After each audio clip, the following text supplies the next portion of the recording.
va a ser un poco difícil de entender, pero que yo creo que es importante comprenderla. El papel que juega la religión en el contexto total de una civilización.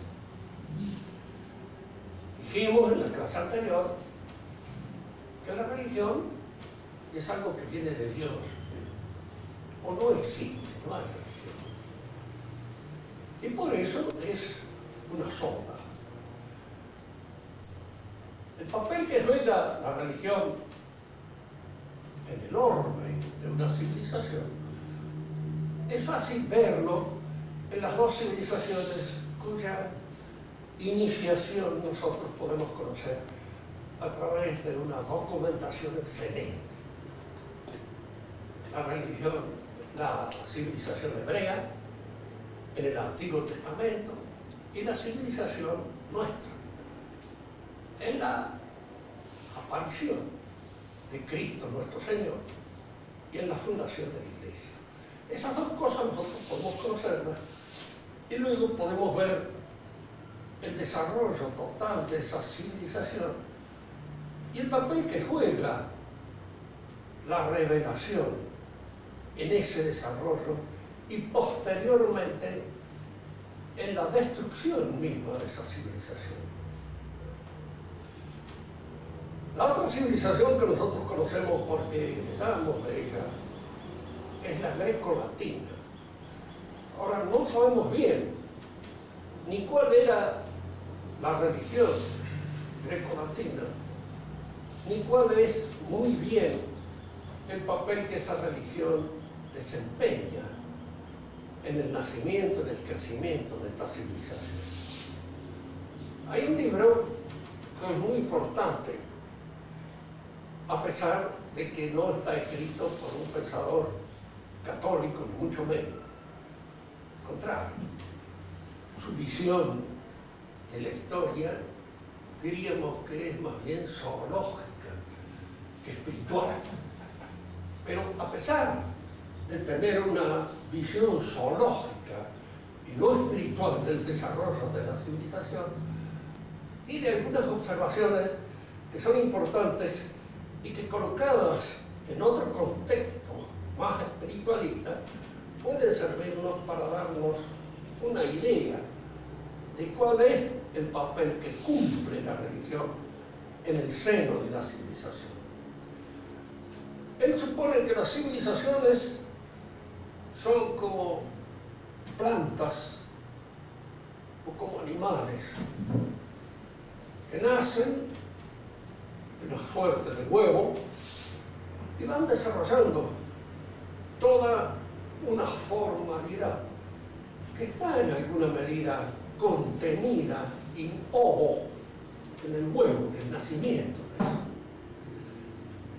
Diríamos, un huevo de gallina sale pollo. Al principio no es un pollo, pero va surgiendo, y va apareciendo y emergiendo. A este proceso, creo que en biología se lo llama intususcepción. Es el desarrollo, el proceso de esta aparición. Él considera que las civilizaciones tienen algo parecido. Por eso les decía al principio que su visión es más bien zoológica que espiritual. Por eso las civilizaciones son muchas veces diferentes, pero al mismo tiempo en el desarrollo, en el proceso, en la evolución de su crecimiento, hay una serie de elementos que van apareciendo en ellas y que tienen dentro de esa civilización una cierta analogía. Entendámoslo mejor. Spengler es un hombre de unos conocimientos universales extraordinarios. Él ve, por ejemplo, en la matemática griega, en todo el desarrollo de la matemática, ve la impronta del espíritu griego y encuentra una cierta analogía en el desarrollo de la matemática griega, la matemática euclidiana, y de lo que podríamos llamar las formas de su politicidad, de su política, de su música, de su arte y de su filosofía. Todo esto lo encuentra en un parentesco que él sabe apreciar con gran agudeza entre todas estas cosas, entre todas estas. Yo te lo recomiendo al libro La decadencia de Occidente, porque ya sos una persona madura que lo podés leer perfectamente bien, y que muchas de esas cosas te van a salir. Además está espléndidamente traducido por don Manuel García Morente, que según los que conocen bien el alemán, el castellano dice que la traducción es mejor que la original. Entonces eso que es realmente preciosa. Bien, pero todo este desarrollo lo que interesa es esto, ver cómo, por ejemplo, la matemática, la música, la política griega tienen un parentesco, tienen una unidad espiritual que las sostiene. Y cuando habla de nuestra civilización, también hace un cotejo entre el desarrollo de la matemática infinitesimal, de la música de Bach, del estilo barroco, y de la política universal nuestra, que tienen cada una de ellas una cierta tendencia hacia el infinito, que está como adscrita a la espiritualidad propia que da sentido a toda nuestra civilización. Dejamos esta cosa de Spengler, porque a mí lo que me hizo pensar es esto. En realidad, dejando de lado el carácter vegetal, vegetativo y zoológico que él da a este crecimiento, nosotros podemos decir que sí hay en el fondo de estas civilizaciones una espiritualidad que está precisamente marcada, dada por la religión. Y que esta espiritualidad es la que se va desarrollando y se va, diríamos, expresando a través de ciertas formas estéticas, de ciertas formas científicas, de ciertas formas económicas y de ciertas formas políticas. Eso es lo que le da este parentesco y lo que explica al mismo tiempo las características del desarrollo de la civilización. Examinémosla sucintamente en la civilización grecolatina. A pesar de que, como ya les digo, ignoramos mucho del origen de su religión. La religión griega sabemos poco. Sabemos a través de los mitos. Y los mitos, como les decía en la clase anterior, hay que considerarlos siempre desde dos puntos de mira. Desde el punto de mira que lo considera el filólogo y desde el punto de mira en que tiene que considerarlo el teólogo, para advertir qué hay en el mito de religioso, auténtico, es decir, de cabal sentido de la revelación, porque el mito es muchas veces un rezago, es un resto de la revelación primitiva. Es un resto que ha sufrido en el transcurso del tiempo histórico, en el pasado de un poeta a otro, distintas deformaciones, distintas malformaciones y distintos ingredientes que vienen tal vez también muchas veces del demonio mismo. Pero hay un contenido religioso, hay un contenido de verdad. Vamos a ver, la mayor parte de los mitos griegos, la religión primitiva de los griegos, para ellos el mundo es un cosmos. La palabra misma les dice que es un cosmos. Ustedes las chicas, aunque allá ahora no usan mucho el cosmético, pero de alguna manera saben que el cosmético es arreglo, orden. Y el cosmos es un orden. El mundo, el universo, para el griego aparece ya en la mitología como un cosmos. Y esta noción de cosmos, esta noción de un orden universal, se opone a lo que ellos llaman el caos, el caos. Surge del caos.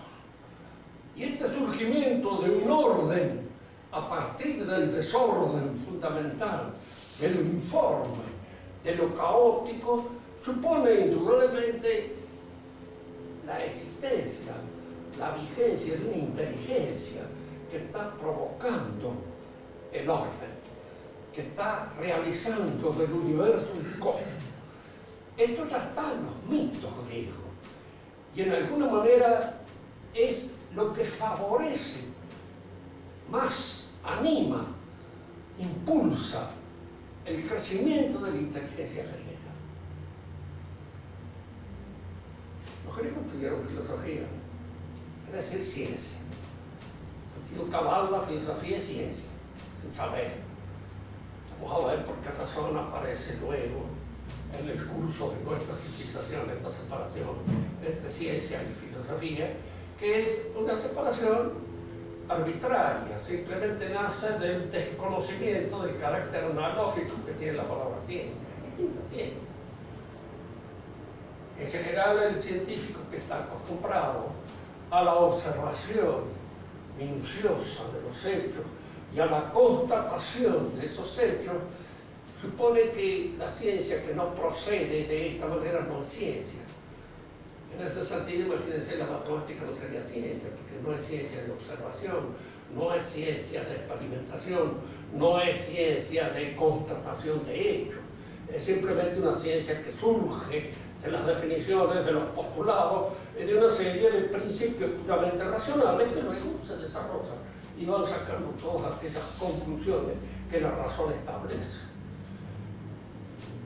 Indudablemente, ningún científico nuestro niega la cientificidad, la ciencia matemática. Lo que puede negar a veces es el carácter real del objeto que el matemático maneja, lo cual es cierto, no es real, es un ente ideal. Y es sobre este ente ideal donde trabaja la razón del matemático. Este carácter de las ciencias nace en Grecia precisamente por esa seguridad que tiene el griego desde el comienzo de que el mundo está regido por una inteligencia. Hay un libro también de Wilhelm Nestor, Estrella de Sigmund Freud, quiere decir nido precisamente. Wilhelm Nestor, que se llama Del mito al logos, donde establece claramente, de hecho también no sé, posiblemente sea de origen protestante, un alemán, este proceso de ir del mito al logo es el proceso que se cumple en alguna medida en el desarrollo de la civilización griega.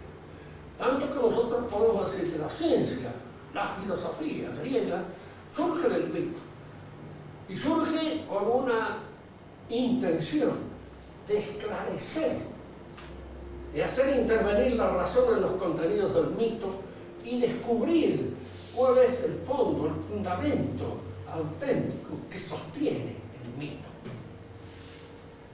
Tomemos como ilustración una pequeña indagación típicamente platónica. Para Platón, todo lo que es en alguna medida una idea. ¿Qué quiere decir con eso? En términos más modernos, quiere decir que todo lo que es una programación de elementos materiales que constituyen ese ente. Y una programación supone una inteligencia. Y una inteligencia supone un eidos. Entonces, todo lo que es, en alguna medida, es el resultado de una inteligencia que lo sostiene. De una inteligencia que programa, que realiza esa realidad. Nosotros muchas veces cuando entramos por primera vez en la filosofía, escuchamos las ideas de Platón, no puede ser Platón, medio otro. ¿Qué quiere decir eso de que lo que es verdaderamente es una idea?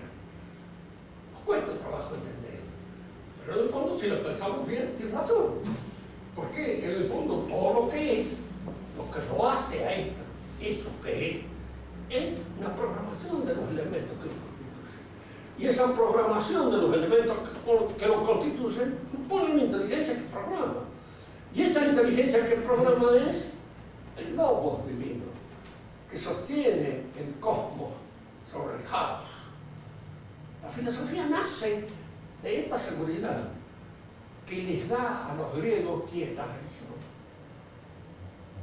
¿Por qué no ha habido filosofía propiamente tal en otras civilizaciones? Porque lo que llamamos la filosofía china o lo que llamamos la filosofía india, de acuerdo con lo poco que yo conozco de esto, es más bien ética, moral. Es más bien, diríamos, una reflexión en torno a la conducta del hombre, en torno a la ética, en torno a la moral, pero no es metafísica, en el sentido en que lo es los griegos. Les he contado ya en alguna otra oportunidad, pero nunca estará más repetido. Recuerdo que una vez que vino un sacerdote jesuita que venía de la India y dio una conferencia sobre la sabiduría india. Y había 2 o 3 que se encontraban así, y de esos que en cuestiones de la India, el libro sacado de algún kiosco atorrante, de los cuales saben relativamente muy poco, pero que más o menos están en el ruido de lo que puede ser yogi, de lo que puede ser el Brahma, de lo que pueden ser las distintas nociones con que se especula en la filosofía hindú. El sacerdote les dijo una cosa exacta. Dice, mire, dice, en la filosofía india hay de todo, pero está todo tan mezclado, tan embarullado, tan caóticamente amontonado, que para poder sacar una pepita, diríamos, de reflexión clara y precisa, hay que mover un montón de barro, como decir, atravesar un río inmenso para sacar una pepita de oro. Y si eso es lo que es, faltan 1000 años de lógica, faltan 1000 años de escolástica, que es lo que nosotros tenemos en el fondo de nuestra formación intelectual, y es la que nos permite distinguir las cosas, y la que echamos de menos en la sabiduría actual de la Iglesia. Esos 1000 años de escolástica parece que se han borrado, no existen más.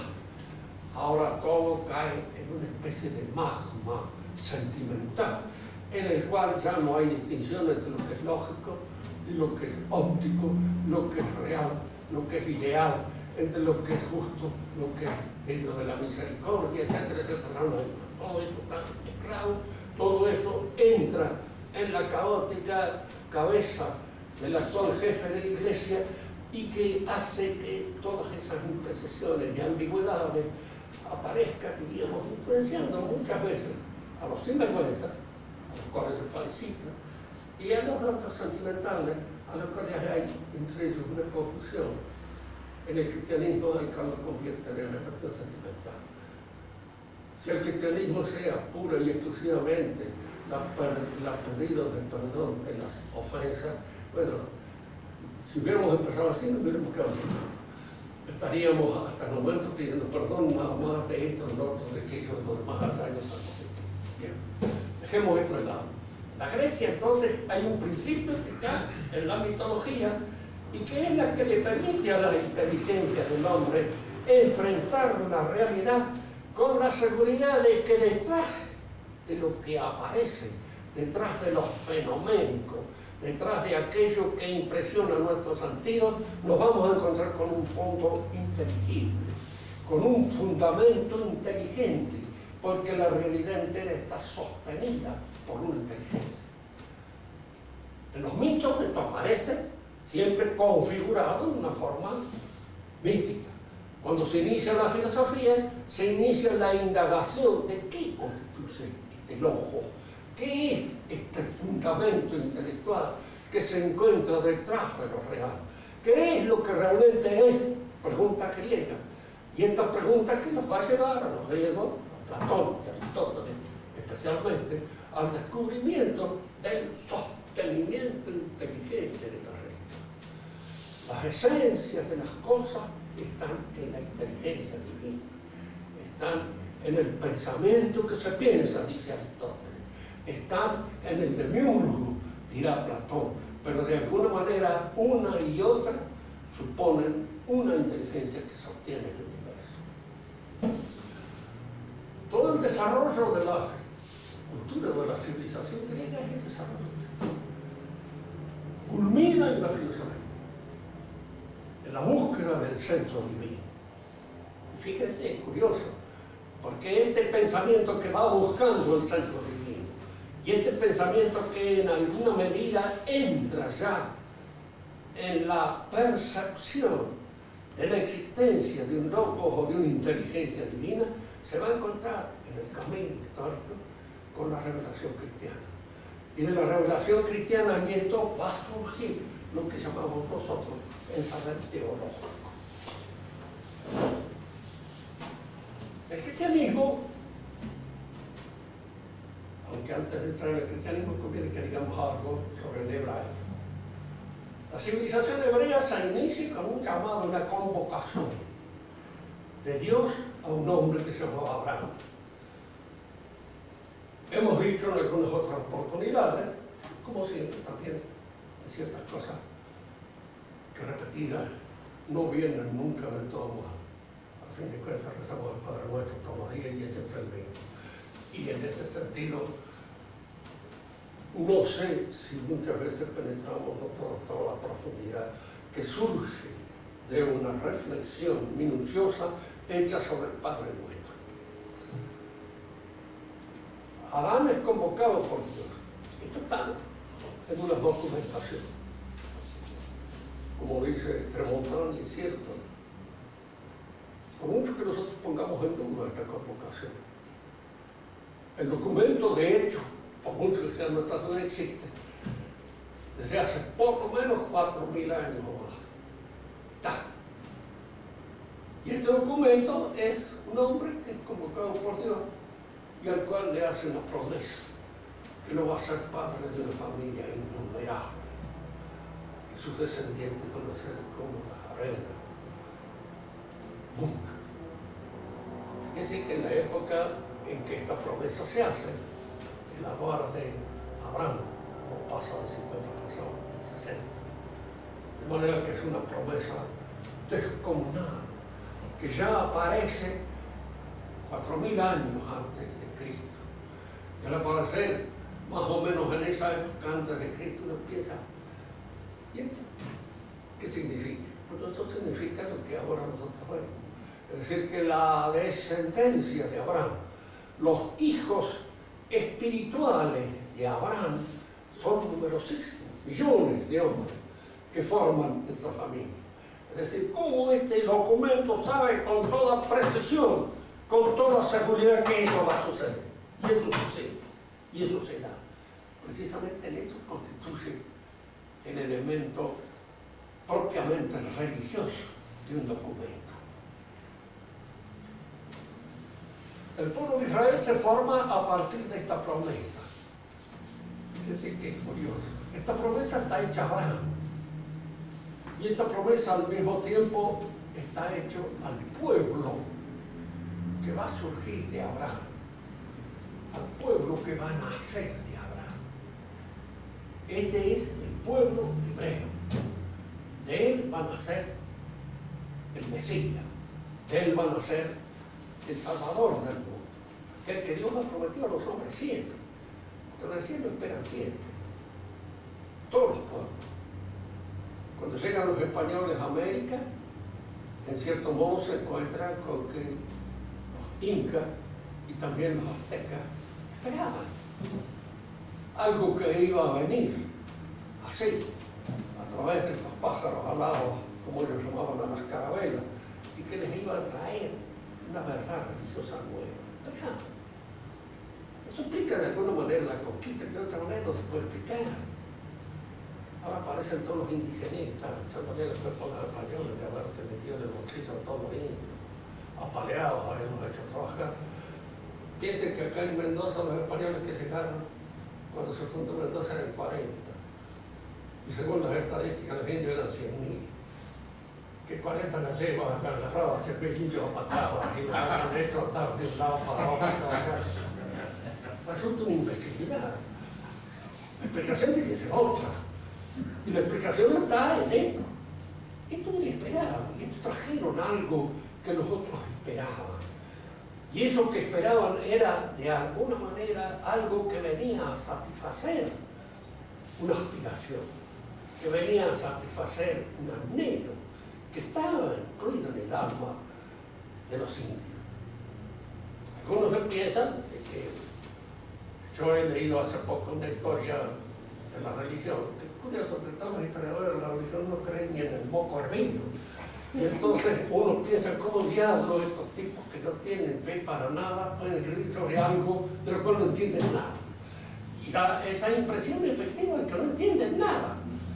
Para ellos Pizarro era un pícaro, un vivo, que se aprovechó de cierto modo de que los incas estaban esperando la llegada de, no me acuerdo ahora el nombre, que le daban los incas a este dios que iba a venir. Y que iba a venir de alguna manera, al cual no esperaban. Entonces este le dijo que sí, que ahí lo traían el dios que iba a venir. Si nosotros consideramos bien lo que este Pizarro podía creer, sabemos que decía esto es verdad. Traían a Cristo. Y los otros esperaban al Hijo de Dios que viniera de alguna manera. De manera que se encontraron estas dos cosas. No un pícaro que se aprovechó del cuento del tío que le metió a otro para apoderarse de esto, del otro, de más allá. Porque así no se han venido pícaros todavía. Abundan en todas partes y en España había como en cualquier otro lado del mundo. Pero el objetivo, el propósito fundamental era este. Y uno le esperaba a todas las religiones antiguas la espera del Mesías. Y a Abraham se le promete que de su pueblo va a surgir el Mesías. Va a ser este, que está dado y prometido al pueblo de Abraham.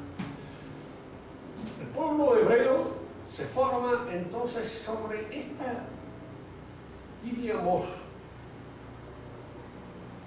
sobre esta animación espiritual que constituye la promesa. Todos los pueblos antiguos, en alguna medida, tenían su mente puesta en el pasado. Es como si dijéramos, parodiando a nuestro poeta Manuel, que todo tiempo que ha pasado fue mejor. La religión auténtica en el hombre antiguo era el paraíso perdido. Se había perdido el paraíso. El paraíso estaba en el pasado. Los mitos eran un retorno a la situación paradisíaca. Todo el aparato ceremonial de la religión antigua era un retroceso al tiempo primero, al tiempo en que nacen los hombres, en que surgen los hombres. Y si ustedes leen a Hesíodo, se encontrarán allá en las distantes edades de la vida humana. La edad de oro está en el comienzo, en el principio. Y todas las otras edades suponen una degradación de la edad de oro hasta que se cumpla el círculo en que se vuelva nuevamente a la situación paradisíaca, a la que lleva la ceremonia religiosa y a la que llevan también la confrontación de los mitos. El pueblo de Israel rompe esta visión clausa de la historia, esta vuelta al eterno retorno del paraíso, la rompe, con una visión rectilínea. Lo fundamental de la religión, el acontecimiento fundamental no es lo que pasó, lo que va a venir. Ese es lo fundamental. El pueblo hebreo es un pueblo futurista, es un pueblo lanzado hacia adelante, es un pueblo que espera. Y esta espera de la promesa constituye el fundamento total de toda la vida hebrea. Si nosotros leemos el Antiguo Testamento, lo observaremos así, como todas las instituciones están de alguna manera programadas, vistas en función de esta esperanza que se ha de cumplir históricamente. Es decir, es una esperanza que se ha de cumplir en la historia, que se ha de realizar en la historia. Y esto es lo que colma la expectativa del hebreo. Cuando viene nuestro Señor, resulta que Él no toma en cuenta al pueblo hebreo. No habla del pueblo hebreo. Para constituir su iglesia elige a Pedro, a Andrés, Juan, Santiago, personas, individuos. Probablemente nos eligen del pueblo que está esperando, pero el pueblo no. Y ustedes, si examinan mejor el choque entre Cristo y la constitución, diríamos así, estatal, religiosa del pueblo hebreo, es un choque que viene precisamente del desconocimiento de Cristo, de esta situación privilegiada del pueblo hebreo como pueblo. Cristo no tiene en cuenta al pueblo hebreo como pueblo. Organiza su iglesia sobre la base de un llamamiento, de una vocación a personas diferentes. Y esto choca a la mentalidad del pueblo hebreo. Muchos hebreos, indudablemente, siguen, ven en él el Mesías, pero los jefes del pueblo lo rechazan. Somos nosotros. No somos la cabeza de este pueblo. No es este el pueblo que convocó Dios cuando habló con Abraham, cuando se dirigió a Moisés, cuando lo sostuvo en todo el camino del desierto y a través de todas las vicisitudes de su historia. Y si Cristo fue el Mesías, tendría que tener en cuenta esto, porque esto es lo fundamental en nuestra interpretación de la historia. ¿Sí? La existencia de ese pueblo que es el que tiene ahora que convertirse en un pueblo mesiánico. Curioso advertir una cosa. Indudablemente el cristianismo se forma, como dice el Papa Pablo Verano. En primer lugar está constituido por gente que surgía del pueblo hebreo, pero que al ser elegidas para la constitución de la iglesia están separadas del pueblo hebreo. Y lo que va a constituir posteriormente eso que se llamaron judíos son los que no aceptaron el mesianismo de Cristo y empezaron a convertirse en otra cosa. Fíjense que a veces no hay mucha seguridad en esto que estoy diciendo, porque judíos o hebreos parecen son nociones sinónimas, una cosa u otra. En el principio no era así, los judíos eran los descendientes de Judá y no era el resto del pueblo hebreo. Y posteriormente fue también distinto, porque los judíos empezaron a llamarse a aquellos que no aceptaron el mesianismo de Cristo. Y San Pablo, cuando escribe su carta a los hebreos, se refiere a los hebreos. Es decir, se refiere, y la carta es a los hebreos, no a los judíos. Él hace algunas referencias a veces a los judíos cuando dice yo que vengo de los judíos. ¿Por qué? Porque venían de los que perseguían a Cristo. Y de que alguna manera eran de los que estaban en contra de Cristo. Pero cuando él se refiere a las posibilidades de fundar la iglesia sobre la base del pueblo hebreo, él se refiere entonces a los hebreos y no ya a los judíos, los cuales están en alguna medida excluidos por esta suposición frente a la situación mesiánica de Cristo. Cuando uno ve el desarrollo total del pueblo hebreo, y posteriormente aún a través de las épocas modernas, ve siempre esta visión mesiánica, futurista. El judío es un hombre que cree fundamentalmente en el progreso indefinido, total, absoluto.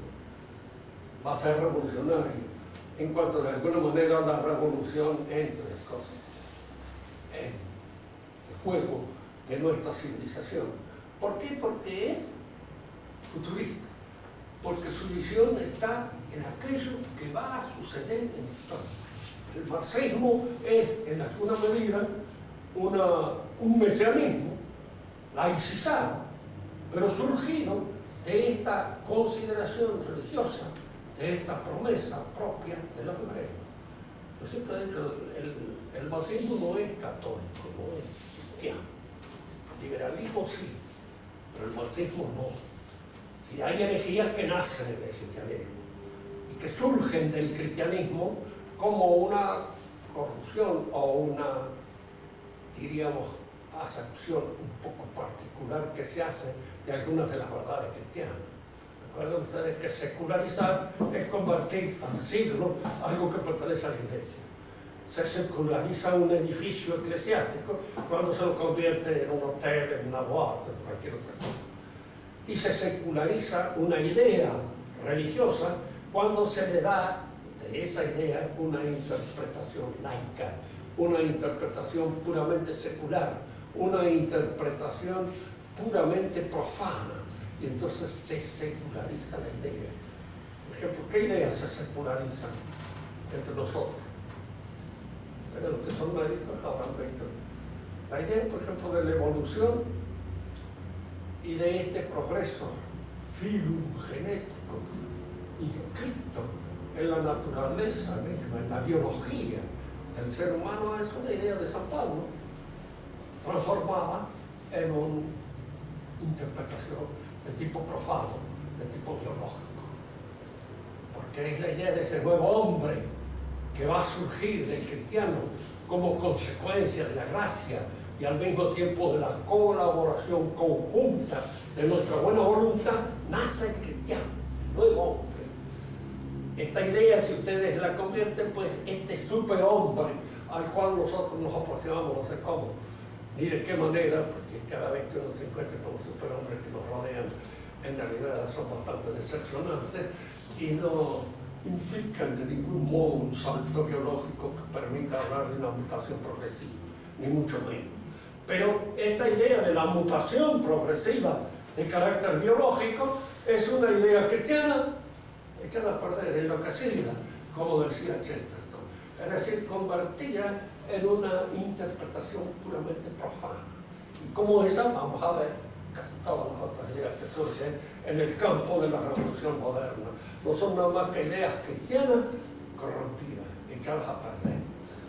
El judío se forma entonces sobre la base de la promesa y tiene su esperanza puesta siempre en un cambio que se ha de producir en el mundo, como consecuencia también de su intervención mesiánica. Porque el mesianismo judío, al ser decepcionado por la presencia mesiánica de Cristo, se convierte ya entonces en un mesianismo de tipo político popular. Se convierte a través de la Cábala misma. En la Cábala vamos a ver que el Mesías es, en última instancia, el pueblo judío. Y entonces es el Mesías, el pueblo judío, el que va a transformar el universo en una cosa distinta, es decir, el que va. Y para eso tiene que hacerse de todos los elementos, de todas las palancas, de todos los instrumentos que le van a procurar el dominio sobre el universo. En la próxima charla vamos a observar bien cómo se constituye nuestra civilización, cómo esta idea cristiana que constituye, diríamos, el corazón, el núcleo, el fundamento de este orden civilizado, va interviniendo en la formación primero de la civilización nuestra y posteriormente en su deformación, en su degeneración, en eso que llamamos la revolución moderna, que no es nada más que un cristianismo profano. Pero todas las ideas de la civilización moderna son ideas cristianas echadas a perder. Fíjense que el estado en el que sueña la mayor parte de los revolucionarios es la iglesia. ¿Por qué? Porque es el que nos va a salvar, es el que de alguna manera va a constituir nuestra providencia, es el que de alguna manera va a hacer todo aquello que hace la iglesia. El carácter sobrenatural no va a ser ahora que está. La Revolución Francesa, eso está perfectamente claro. En alguna medida, ver cómo aparece esta cosa sustitutiva. Pero cuando una cosa sustituye a otra y no la sustituye bien, ¿qué ocurre? Que la palabra se hace cargo, se convierte en palabrería, se convierte en pura charla, en pura conversación, en puro discurso. Y entonces es cuando el discurso aparece. ¿Cierto? Hoy la revolución no nos ha dado todo aquello que nos prometió, pero la que viene no es así. Ahí viene la cosa. Entonces usted va transponiendo para mañana ese futuro que no se alcanza nunca y que aparece en los negocios de almacenes de los barrios cuando dice hoy lo trapiamos, ya lo sé.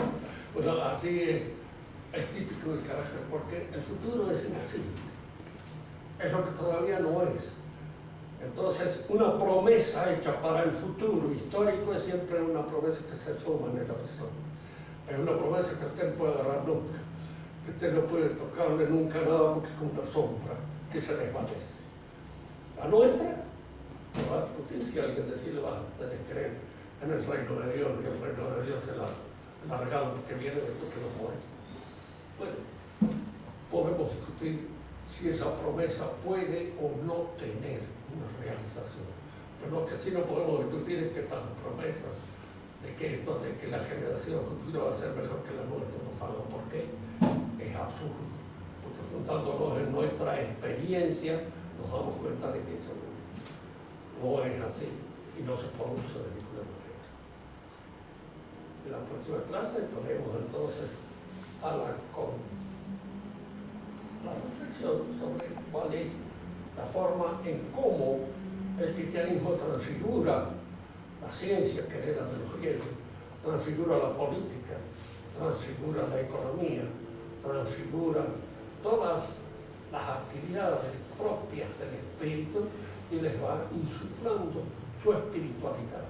Y en el transcurso del tiempo, esta espiritualidad, como consecuencia, digamos, de los cambios producidos por las revoluciones, se va convirtiendo en una interpretación puramente profana, pero que nunca en nuestra civilización nos hemos apartado de aquello que nos marcó para siempre la revelación cristiana. La revolución es un cristianismo vuelto loco, absurdo, laicizado, pero es el cristianismo. Y sin el cristianismo es ininterpretable, no se puede entender nada. Y esto lo han visto casi todos, malos mismos, cuando dice que, a fin de cuentas, la promesa revolucionaria es darnos aquello que es la promesa, diríamos, propia de la religión en un mundo ficticio. Lo dice claramente. Y como él, casi todos los pensadores revolucionarios se dan cuenta de que la revolución pretende darnos acá, en la historia, en este mundo, lo que la religión ha pretendido darnos en el otro. Es decir, librarnos del error, de la miseria y, diríamos así, del pecado. El pecado es fácil liberarse porque con decir que ya no hay más pecado se acabó. Entonces uno peca. Claro, que es un poco lo que está sucediendo ahora. Es fácil. ¿Cómo te liberas del pecado? Pues es esto que se llama más pecado. Preguntarle a Freud, preguntarle a esto, no son pecados. Bueno, si no son pecados, entonces se acabó, no hay más pecado. ¿Cómo nos libramos del error? Por nuestra adhesión a la ideología que en ese momento triunfa. Porque esa es la que tiene la verdad y la que de alguna manera nos indica que ahí no hay más error. ¿Y cómo nos libramos de la miseria? Todavía se sigue luchando por la miseria puramente económica, pero está la miseria humana. El que se muere en cárcel, el carretero está en plena miseria. El que está paralítico está en plena miseria. El que, sí, todas esas cosas, la vejez es una miseria, a la cual Dios nos condena. No se olviden de que joven muere la más buenos dioses. De manera que aquel que se prolonga demasiado no debe ser cristiano por los dioses de alguna manera significa. Diciendo, o sea, con la experiencia que uno tiene, la vejez aterroriza un poco porque uno va perdiendo todo. Ahorita estaba leyendo la cosa del pobre Reagan que ya no sabe ni quién es. Ah, sí. Realmente, ¿por qué diablos? A veces uno piensa en que la eutanasia no está todo mal pensado.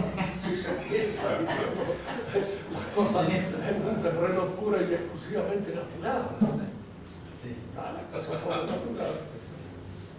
Entonces vamos a observar ese panorama de cómo es a partir de la clave que nos da la religión, cómo nosotros comprendemos el curso entero de nuestra civilización. Incluso que va a venir el reino del anticristo, del cual yo creo que ya estamos pisando los palos. No soy profeta, ninguna santa. Puede ser que no sea del todo así, pero todas las apariencias lo que se llama lo coyuntural, hoy en día está de alguna manera permitiendo la posibilidad de ese gobierno mundial que quiere la paz y a la cual está, diríamos, trabajando la Iglesia Conciliar actual para que eso se produzca y se promueva y aparezcan ellos teniendo también un lugarcito dentro del reino del anticristo. Esto fue para primera vez, pero sin embargo es lo que nos permite suponer el conocimiento de las cosas, como lo vamos viendo. ¿Alguna pregunta? Sí, señor. ¿Cuál es la definición de mito? O sea, Bueno, el mito es una narración, ¿no es cierto? La palabra en griego al principio quiere decir narración simplemente, pero es una narración hecha, diríamos así, de cosas, los griegos llamaban palailenetai, viejas palabras que han sido transmitidas de los dioses a los hombres. Y ese es, de cierto modo, el mito constitucional.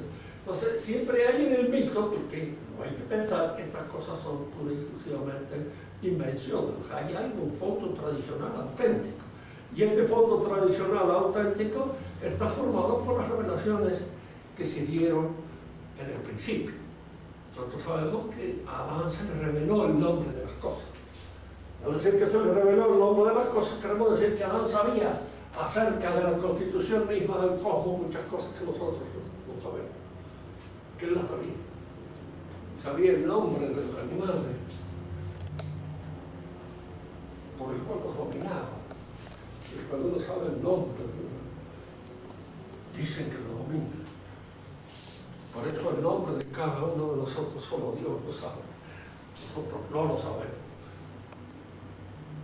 O sea, como aquel que cantaba serpiente, tocaba unas notas. Entonces le preguntaron una vez, ¿y qué son esas notas? El nombre de la serpiente. Ahora, el nombre de la serpiente está dado por la nota musical. No se olviden nunca que el idioma al principio fue cantado. En el comienzo el idioma es canto. Y de alguna manera el canto es el que va indicando. No sabían que antes de darle el nombre a un chico, en la Biblia misma lo dice, había uno de los dos, padre o la madre, que se inspiraba.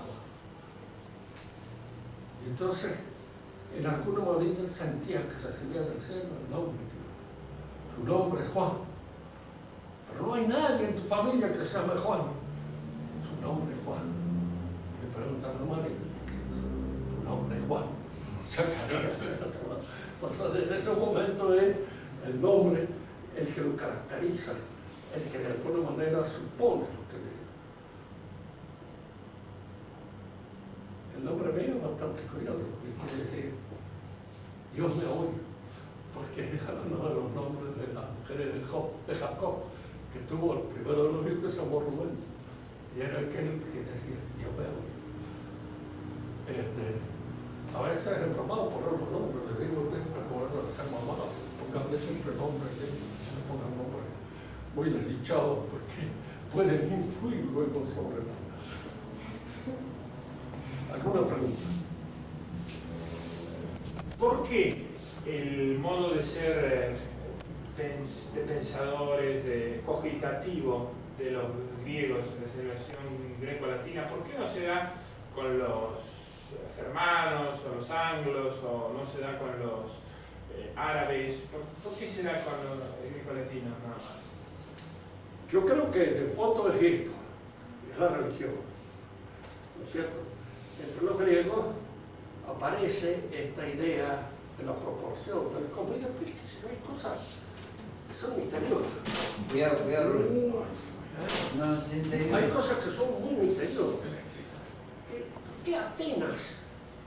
Fíjese, era una ciudad que nace bajo la protección de la diosa de la inteligencia. Y es la ciudad de la inteligencia.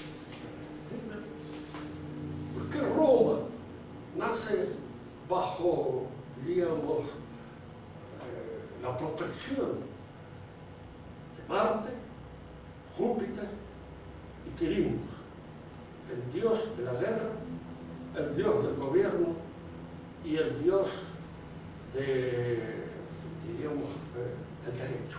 Jus Peter o Jus Pater, Dios del derecho. Eso en una época en que se lo suponía que esa aldea podía surgir algo. Y sin embargo ya tenía esta vocación de sacerdocio. Ya parecía pasar. Y estaba. Si usted contempla el desarrollo de todos esos, están ya. No solamente yendo aún cuando nosotros no creemos que haya muchos dioses, pero puede haber ángeles y puede haber de alguna manera estos espíritus que Dios manda a cada una de las ciudades para que inspiren las cosas que esa ciudad hace. Las cosas están en la tradición, de manera que no son rebuscamientos, sino que son cosas que están. Pero el hecho auténtico, Atenas era una lucha cualquiera, y ya se sentía en alguna medida asistida por la inteligencia. Fue allí donde la inteligencia cobra su esplendor. Yo dije, curioso, está lleno de misterios, no solamente la historia, sino toda nuestra vida misma. Los griegos creían en la inmortalidad del alma, creían. Ahora nos hacían una idea muy adecuada. No lo hacemos nosotros. Yo me pregunto, porque claro, hay revelaciones que uno puede tomar como módulo, pero en realidad sabemos muy poco de eso. Y las preguntas que nos podemos hacer, me parece que no las haga, porque en alguna medida nos van a crear más problemas que soluciones.